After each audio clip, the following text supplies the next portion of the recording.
সর্বপ্রথম আমরা আলোচনা করব ইসলামী শরিয়াতে শবে বরাত নামক কোনো কিছু আছে কিনা।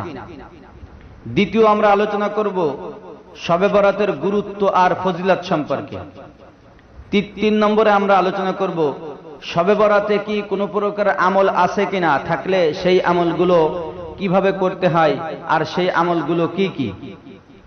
চতুর্থ নম্বরে আমরা আলোচনা করব শবে বরাতকে কেন্দ্র করে কিছু কুপ্রথা সমাজে প্রচলিত আছে সে সম্পর্কে।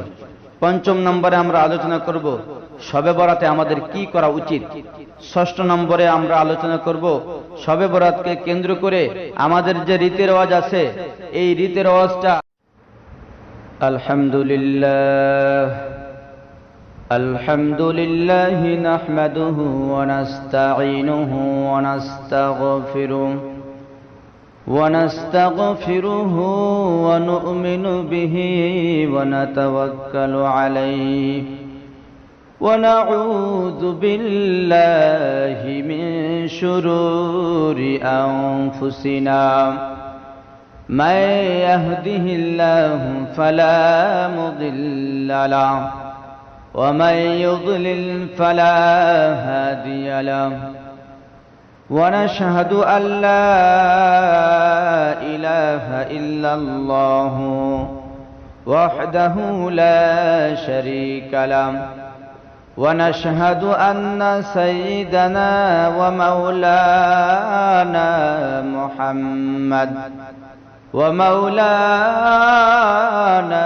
محمدا عبده ورسوله الذي أرسله الله تعالى بالحق بشيرا ونذيرا وداعيا إلى الله بإذنه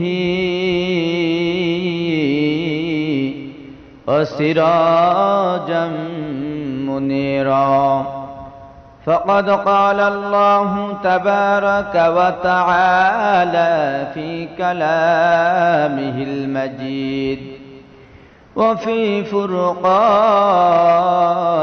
الحميد أعوذ بالله من الشيطان الرجيم بسم الله الرحمن الرحيم قل يا عبادي الذين أسرفوا على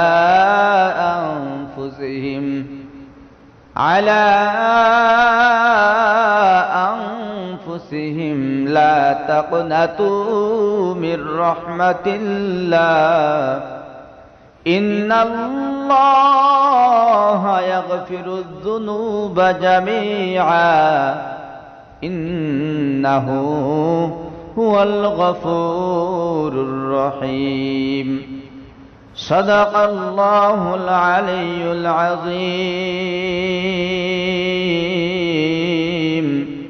وصدق رسوله النبي الكريم ونحن على ذلك لمن الشاهدين والشاكرين والحمد لله رب العالمين سبحانك لا علم لنا إلا ما علمتنا إنك أنت العليم الحكيم درس الفري اللهم صل على محمد وعلى آل محمد كما صليت على إبراهيم وعلى آل إبراهيم إنك حميد مجيد اللهم بارك على محمد وعلى آل محمد كما باركت على إبراهيم وعلى آل إبراهيم ইন্নাকা হামিদুম মাজিদ।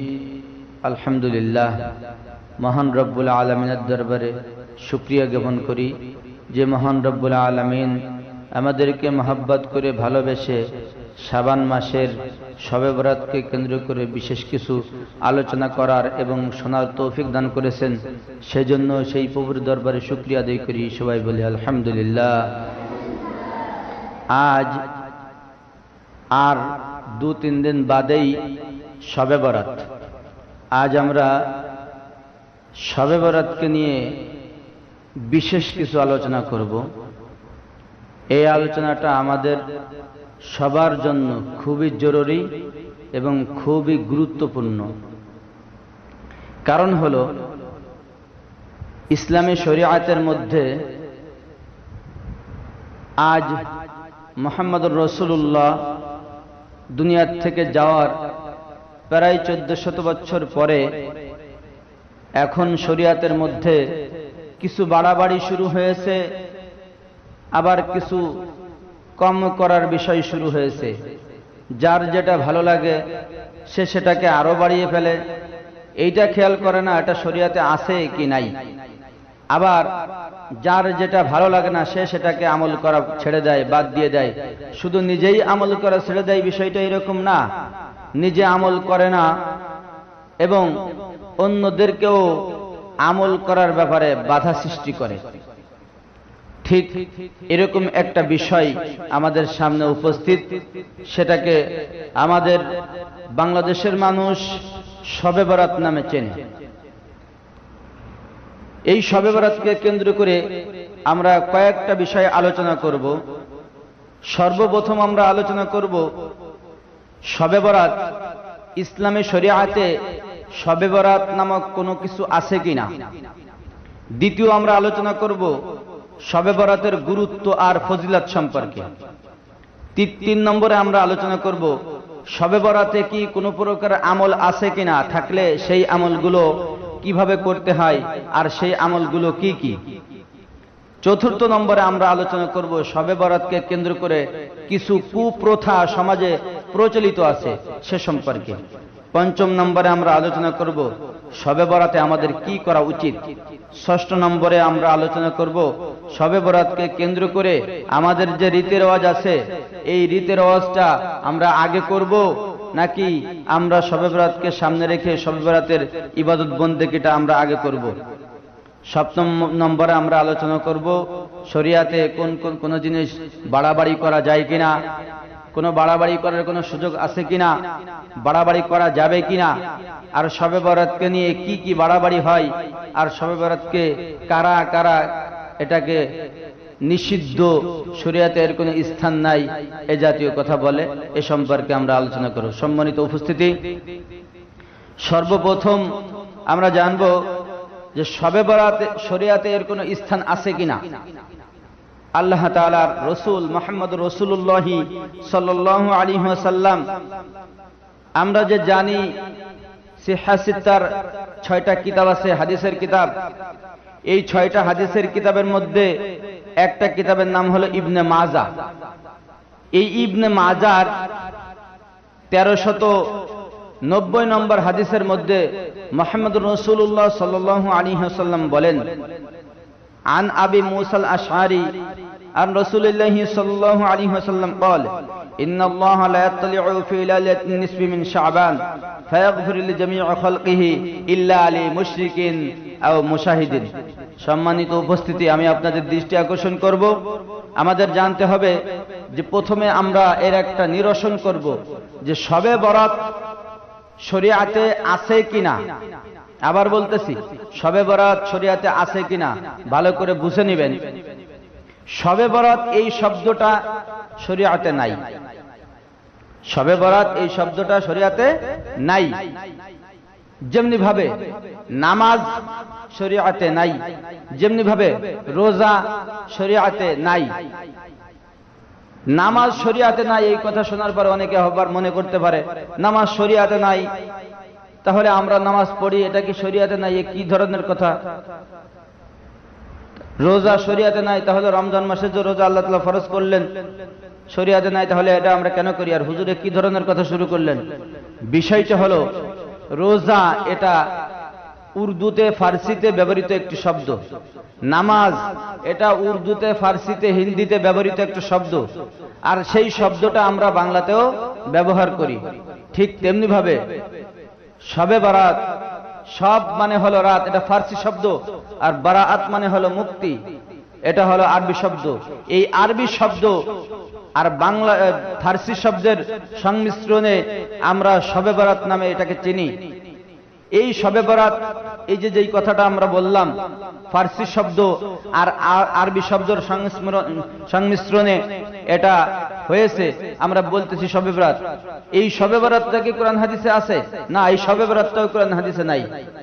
তাহলে আমরা যে বললাম যে শবে বরাতের দলিল দিচ্ছি, ইবনে মাজাহ শরীফের হাদিসের মধ্যে আল্লাহ রাসূল বলছেন লাইলাতুন নিসফি মিন শাবান, লাইলাতুন নিসফি মিন শাবান, এই লাইলাতুন নিসফি মিন শাবান,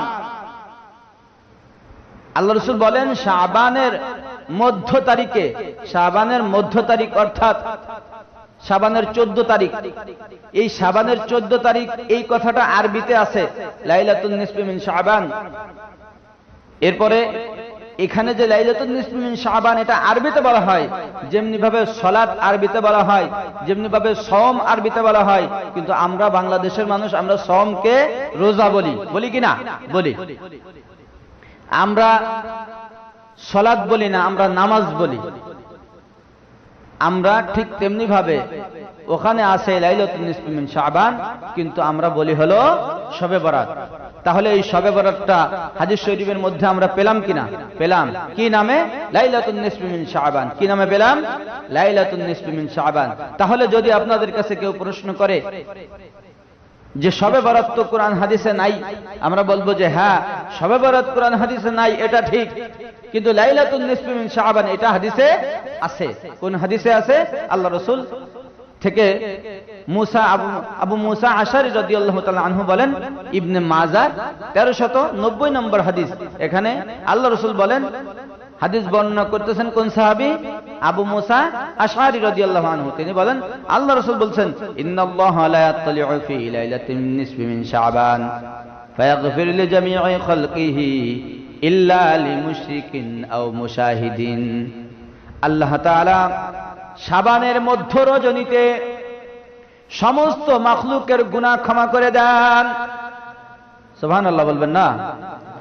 সমস্ত মাখলুকের গুনাহ আল্লাহ তাআলা শাবানের মধ্য রজনী অর্থাৎ শবে বরাত, যেটাকে লাইলাতুন নিসফি মিন শাবান বলা হয়। আমি আপনাদের কাছে প্রশ্ন করব, আল্লাহ তাআলা কোন রাত্রে সমস্ত মাখলুকের গুনাহ ক্ষমা করে দেন? শবে বরাতের রাত্রে, যেই রাতটা হাদিসের পরিভাষায় কি বলা হয়? লাইলাতুন নিসফি মিন শাবান। এই রাত্রে আল্লাহ তাআলা সমস্ত মানুষের মাখলুকের গুনাহ ক্ষমা করে দেন। শুধুমাত্র মানুষের গুনাহ ক্ষমা করে দেন বিষয়টা এরকম না, আল্লাহ তাআলা সমস্ত মাখলুকের গুনাহ, তার মধ্যে জিন রয়েছে। তবে দুই শ্রেণীর মানুষের গুনাহ আল্লাহ তাআলা ক্ষমা করেন না। এক শ্রেণীর মানুষ হলো যারা মুশরিক করে, যারা মুশরিক, যারা হলো শিরিক করে। আল্লাহ তাআলা কোরআনের মধ্যে বলেন, ইয়া বুনাইয়া লা তুশরিক বিল্লাহ ইন্নাশ শিরকা লাযুলমুন আযীম। আল্লাহ তাআলা সূরা লুকমানের মধ্যে বলতেছেন, লুকমান আলাইহিস সালাম তার সন্তানকে উপদেশ দিচ্ছিলেন, হে সন্তান, তুমি শিরিক করো না, কারণ হলো শিরিক হলো সবথেকে বড় জুলুম। এই শিরিকের পরে না, শুধুমাত্র শিরিক যেই মানের অপরাধ, আল্লাহ তাআলা আল্লাহ রাসূল এই হাদিসের মধ্যে আরো এক শ্রেণীর মানুষের কথা উল্লেখ করেছেন, সেটা হলো যারা পরস্পর একজন আরেকজনকে হিংসা করে। কি করে? হিংসা করে। এই হিংসার কারণে ভাই ভাইয়ের মধ্যে শত্রুতা তৈরি হয়, পিতা সন্তানের মধ্যে শত্রুতা তৈরি হয়, স্ত্রী স্বামীর মধ্যে শত্রুতা তৈরি হয়, এক গ্রামের সাথে আরেক গ্রামের শত্রুতা তৈরি হয়, শুধুমাত্র হিংসার কারণে। যত ধরনের ঘটনা, মারামারি, হানাহানি যা কিছু হয়, সবকিছুর মূলে হলো হিংসা। যদি সমাজ থেকে হিংসা দূরীভূত হয়ে যায়, তাহলে এক ভাই আরেক ভাইয়ের গায়ে আর হাত তোলার প্রয়োজন হবে না। সম্মানিত উপস্থিতি, আমরা বলতেছিলাম প্রথম নম্বর প্রশ্ন ছিল ইসলামী শরিয়াতে শবে বরাত আছে কিনা। আমরা ইবনে মাজার 1390 নম্বর হাদিসের মধ্যে দেখলাম আবু মুসা আশআরী রাদিয়াল্লাহু আনহু আল্লাহ রাসূল থেকে বর্ণনা করতেছেন লাইলাতুন নিসফি মিন শাবান। এই লাইলাতুন নিসফি মিন শাবান এটা কোথায় পাইলাম? 1390 নম্বর হাদিসের মধ্যে। তাহলে একটা হাদিস দ্বারা আমরা জানতে পারলাম যে শবে বরাত নামক যে জিনিসটা আমরা বলি সেটা আল্লাহ রাসূল বলতেছেন যে এরকম একটা রাত আছে। সম্মানিত উপস্থিতি, ইবনে মাজার 1388 নম্বর হাদিসের মধ্যে আল্লাহ রাসূল সাল্লাল্লাহু আলাইহি ওয়াসাল্লাম বলেন ইযা কানাত লাইলাতুন নিসফি মিন শাবান ফাকুমু লাইলাহা ওয়া সুমু নাহারাহা। যখন তোমরা শাবানের 14 তারিখে উপনীত হবে তখন তোমরা কি করবে? ফাকুমু লাইলাহা, তোমরা সারা রাত দাঁড়িয়ে ইবাদত করবে। ও সুমু নাহারাহা, আর তোমরা দিনের বেলা রোজা রাখবে। এটা কবে? এটা হলো লাইলাতুন নিসফি মিন শাবান, শাবানের 14 তারিখে। তাহলে আমরা যদি ধরে নেই যে শবে বরাত নামক কিছু নাই, তারপরেও শাবানের 14 তারিখ একটা বিশেষ রজনী, এর ভিতরে কোনো সন্দেহ নাই। এর ভিতরে কোনো সন্দেহ আছে কি? কোনো সন্দেহ নাই, কারণ আল্লাহ রাসূলের দুটো হাদিস থেকে আমরা এটা জানতে পারলাম। তাহলে সম্মানিত উপস্থিতি, আমরা জানতে পারলাম শবে বরাত যেটা বলা হয় এটা অবশ্যই ইসলামী শরিয়াতে আছে।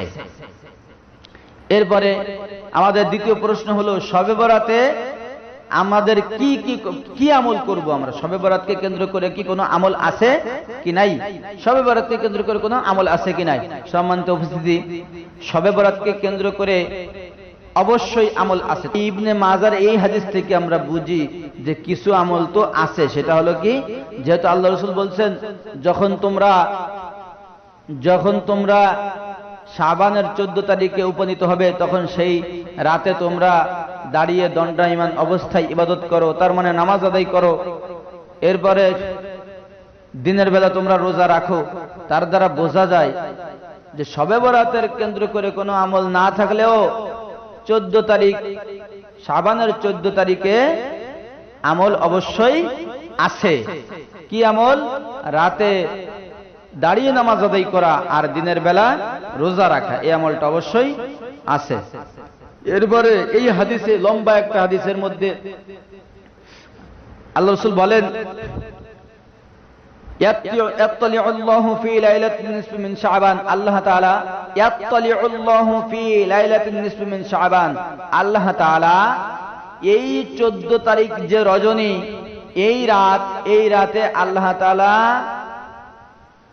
আসমানে জমিনের দিকে নেমে আসেন। কোথায় নেমে আসেন? প্রথম আসমানে নেমে আসেন। কোথায়?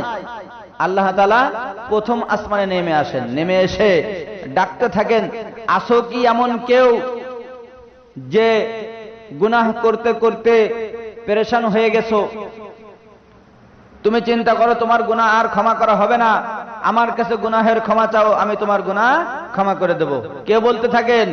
আল্লাহ তাআলা বলতে থাকেন ফজর পর্যন্ত। কোন পর্যন্ত? ফজর পর্যন্ত। আসো কি এমন কেউ যার রিজিকের অভাব, আমার কাছে রিজিক চাও, আমি তার রিজিকের অভাব দূর করে দেব। আসো কি এমন কেউ যে ঋণগ্রস্ত, আমার কাছে চাও, আমি তোমাকে ঋণ থেকে মুক্তি দান করে দেব। আসো কি এমন কেউ রোগাক্রান্ত, আমার কাছে চাও, আমি তোমার রোগ থেকে তোমাকে শিফা দান করে দেব। কথা বুঝতেছেন না? এরকম ভাবে আল্লাহ তাআলা ফজর পর্যন্ত তার বান্দাদেরকে ডাকতে থাকেন। কোন রাত্রে? লাইলাতুন নিসফি মিন শাবান, এই 14 শাবানের 14 তারিখ রাতে। সম্মানিত উপস্থিতি, তার মানে বোঝা যায় যে এই রাতটাও বিশেষ গুরুত্বপূর্ণ একটা রাত। আচ্ছা, এরপরে এই রাতের আমল সম্পর্কে তো আমরা বুঝলাম। তাহলে আল্লাহ তাআলার কাছে আমরা যারা অভাবী, আমাদের অভাবের জন্য আল্লাহ তাআলার কাছে চাইতে হবে। আমরা যারা রোগাক্রান্ত, আমাদের আল্লাহ তাআলার কাছে চাইতে হবে। আমরা যারা ঋণগ্রস্ত আমাদের আল্লাহ তাআলার কাছে চাইতে হবে। আমাদের যাদের রিজিকের অভাব আল্লাহ তাআলার কাছে চাইতে হবে, যার সম্পদের অভাব আল্লাহ তাআলার কাছে চাইতে হবে, যার ইলমের অভাব আল্লাহ তাআলার কাছে চাইতে হবে। আল্লাহ তাআলা দেওয়ার জন্য নেমে আসেন প্রথম আসমানে। বলতেছিলাম আমাদের এই 3 নম্বর ছিল শবে বরাতের ফজিলত। তো শবে বরাতের ফজিলত হলো আল্লাহ রাসূল এই হাদিসের মধ্যে বর্ণনা করছেন, যে হাদিসটা আমরা ইতিপূর্বে আলোচনা করেছি। সেটা হলো যে এই 14 তারিখের রাতে আবু মুসা আশআরী রাদিয়াল্লাহু আনহু থেকে যে হাদিসটা আমরা জানলাম, সেটা আল্লাহ রাসূল বলেন যে এই রাত্রে আল্লাহ তাআলা সমস্ত মাখলুকের গুনাহ ক্ষমা করে দেন। এর থেকে বড় আর কি হইতে পারে? এমন একটা রাত আমাদের সামনে, যেই রাত্রে আল্লাহ তাআলার কাছে ক্ষমা চাইলে আল্লাহ তাআলা ক্ষমা করে দেবেন, সমস্ত মাখলুকের ক্ষমা করে দেবেন। তাহলে কি আমাকে কি আল্লাহ তাআলা সৃষ্টি করেন নাই? আমাকে আল্লাহ তাআলা সৃষ্টি করেছেন। আমি যদি আল্লাহ তাআলার কাছে চাই যে আল্লাহ গুনাহ করতে করতে পাহাড় সমান গুনাহ করেছি, তুমি ছাড়া ক্ষমা করার আর কেউ নাই, তোমার কাছে দুহাত তুলে ক্ষমা চাচ্ছে, আল্লাহ তুমি আমাকে ক্ষমা করে দাও, তাহলে আল্লাহ তাআলা অবশ্যই ক্ষমা করে দেবেন। বিশেষ করে এই শবে বরাতকে কেন্দ্র করে আমাদের কিছু কুপ্রথা রয়েছে সমাজে প্রচলিত, কিছু কুপ্রথা। যেমন দেখা যায় যে মা বোনদেরকে দেখা যায় তারা শবে বরাত আসলে 1 নম্বরে শুরু করে যে শবে বরাতে সারা রাত নামাজ পড়বে, ভালো কথা। তো এই নামাজটা তারা কি করে, প্রথম রাকাতে সূরা ফাতিহার পরে 1 রাকাতে 300 বার সূরা ইখলাস পড়তে হবে, যেটাকে আপনারা কুল হুস সূরা বলেন। এরপরে এভাবে বিভিন্ন ধরনের বিষয় আছে। এরকম কোনো কিছু কোরআন হাদিসে পাওয়া যায় না যে 1 রাকাতে এতবার সূরা পড়তে হবে। এর দ্বারা আলাদা কোনো ফজিলত আমাদের জানা নাই, আমি তো পাই নাই, অন্য কেউ পাইলেও পাইতে পারে।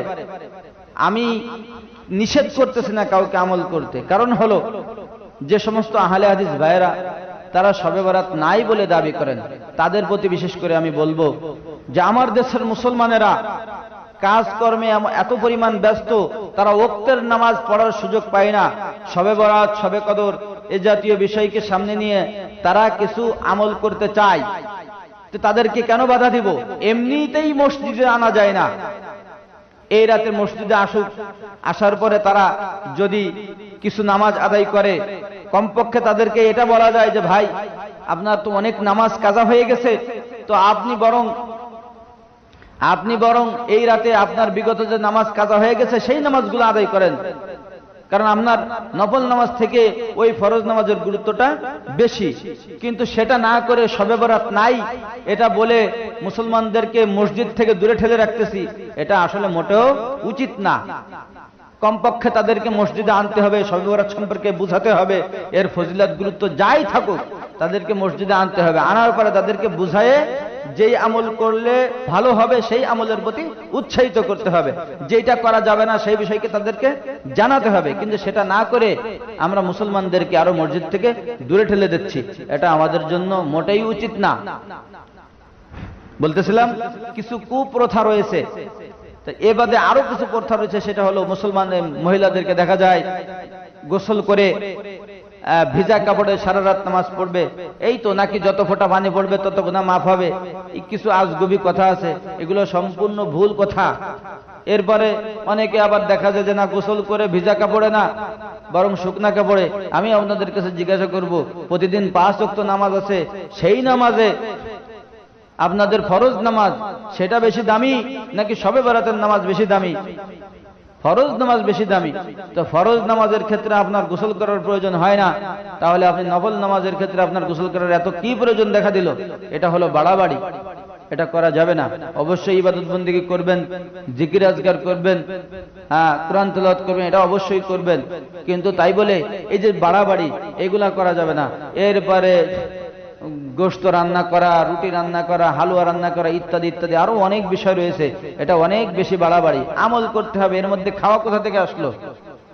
করতে হবে আমল, আল্লাহ তাআলার কাছে ক্ষমা চাইতে হবে, আমার যে জিনিসের অভাব আছে আল্লাহ তাআলার কাছ থেকে চেয়ে নিতে হবে। এর মধ্যে খাওয়া কোথা থেকে আসলো? আল্লাহ তাআলা তো শবে বরাতে খাইতে বলে নাই। শবে বরাত অর্থাৎ মুক্তির রজনী। মুক্তি চাইতে হবে আল্লাহ তাআলার কাছ থেকে, জাহান্নাম থেকে, গুনাহ থেকে মুক্তি চাইতে হবে ভবিষ্যৎ জীবনে, যাতে করে কোনো গুনাহ না করা লাগে, আল্লাহ সব গুনাহ থেকে বেঁচে থাকার তৌফিক দান করেন, এই জাতীয় বিষয়ে দোয়া করতে হবে। তা না করে আপনি সারাদিন খেটে আর রান্না বান্না করে খাওয়া দাওয়া, এটা তো মুসলমানের কাজ হতে পারে না। সম্মানিত উপস্থিতি, এরপরে আমাদের শবে বরাতে প্রশ্ন ছিল, আমাদের শবে বরাতে এই যে কুপ্রথা, এর থেকে আমাদের অবশ্যই বেঁচে থাকতে হবে। পাশাপাশি কি করা উচিত? করা উচিত আর কি হবে, বিশেষ করে এই দিন এই রাতে তওবা করতে হবে। যেই দুই শ্রেণীর মানুষ যাদেরকে আল্লাহ তাআলা ক্ষমা করে না, বিশেষ করে এই দুই শ্রেণীর মানুষের তওবা করতে হবে যে আল্লাহ আর জীবনে কখনো শিরক করব না, আল্লাহ আর কখনো কারোর সাথে হিংসা বিদ্বেষ রাখবো না, কারোর প্রতি কোনো প্রকার হিংসা রাখবো না, এই শপথ করতে হবে। এটাই করতে হবে, এটাই হলো শবে বরাতের শিক্ষা। এরপরে আপনাদের কাছে বিশেষ একটা অনুরোধ থাকবে, সেটা হলো আপনারা যদি রীতি রেওয়াজ পালন করতে চান সেটা করবেন, আমি আপনাদেরকে নিষেধ করব না, তবে বিষয়টা একটু ভালো করে বুঝে নেন। আগামী শুক্রবার দিন গিয়ে যে রাত, সেই রাতটা হলো শবে বরাতের রাত, যেটাকে আপনারা শবে বরাতের রাত বলেন। সব মানেই রাত, শবে বরাতের আবার রাত না, রাত হয় না। শবে বরাত মানেই হলো বরাতের রাত, মুক্তির রজনী। তো লাইলাতুল নিসফি মিন শাবান অর্থাৎ লাইলাতুল বারাত, এই লাইলাতুল বারাত এই রাতটা হলো শুক্রবারের দিন গিয়ে রাত্রে। তো আমাদের বিশেষ করে একটা জিনিস খেয়াল রাখতে হবে, আমরা যদি সারাদিন মহিলারা রান্না বান্না করলো, ক্লান্ত হয়ে যাবে, সন্ধ্যার পরেই তারা আর ইবাদত বন্দেগী করতে পারবে না, তারা আর ইবাদত বন্দেগী করতে পারবে না, চাইলেও পারবে না।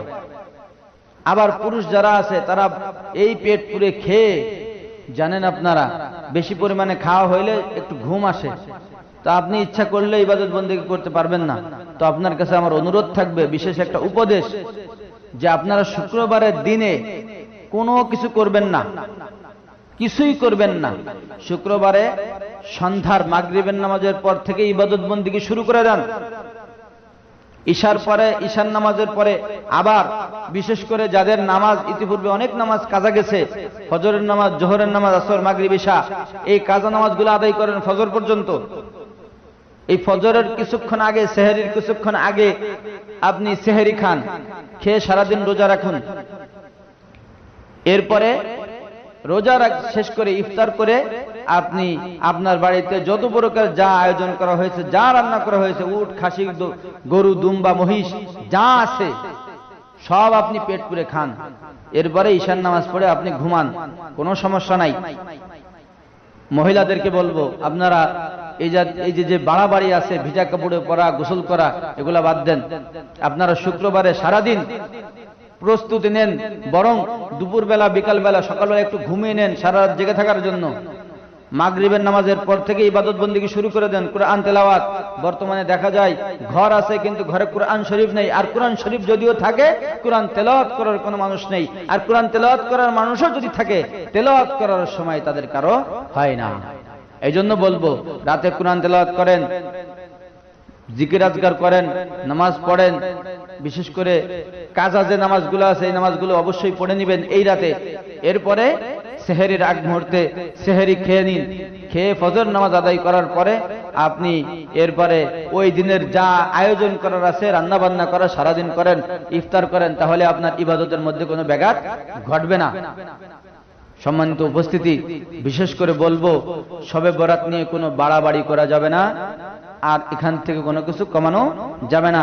একটা হাদিসের মধ্যে আছে, দেখা যায় আল্লাহ রাসূল সাল্লাল্লাহু আলাইহি ওয়াসাল্লাম সাহাবাদের নিয়ে একদিন বসেছিলেন, গ্রাম থেকে একজন লোক আসলো, আসার পরে আল্লাহ রাসূলের হাত থেকে বায়াত হলো, বলল যে আমি মুসলমান হলাম। লম্বা হাদিস। আল্লাহ রাসূল সাল্লাল্লাহু আলাইহি ওয়াসাল্লামের কাছে জিজ্ঞাসা করলেন, ইয়া রাসূলুল্লাহ, ইসলাম ধর্ম গ্রহণ করার পর এখন কাজ কি?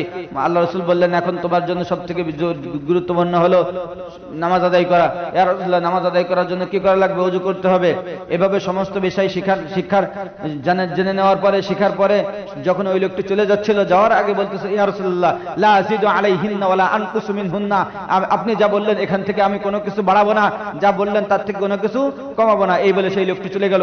আল্লাহ রাসূল সাল্লাল্লাহু আলাইহি ওয়াসাল্লাম সাহাবাদেরকে জিজ্ঞাসা করলেন, তোমরা যদি জান্নাতি মানুষ দেখতে চাও তাহলে এই মানুষটাকে তোমরা দেখে নাও, এই লোকটা জান্নাতি। যদি সে যা বলে গেল, যদি সে সেটা করে, তাহলে সে অবশ্যই জান্নাতি। সুবহানাল্লাহ। এই জন্য আমাদের শরীয়তে যা আছে, আমার পছন্দ থাকতে পারে, একটা জিনিস আমার পছন্দ, কিন্তু সেইটা শরীয়ত পছন্দ করে কিনা সেইটা আমাদের দেখতে হবে।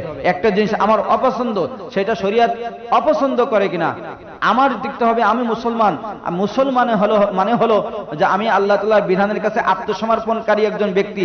আল্লাহ তাআলার বিধানের কাছে আমি আত্মসমর্পণ করেছি।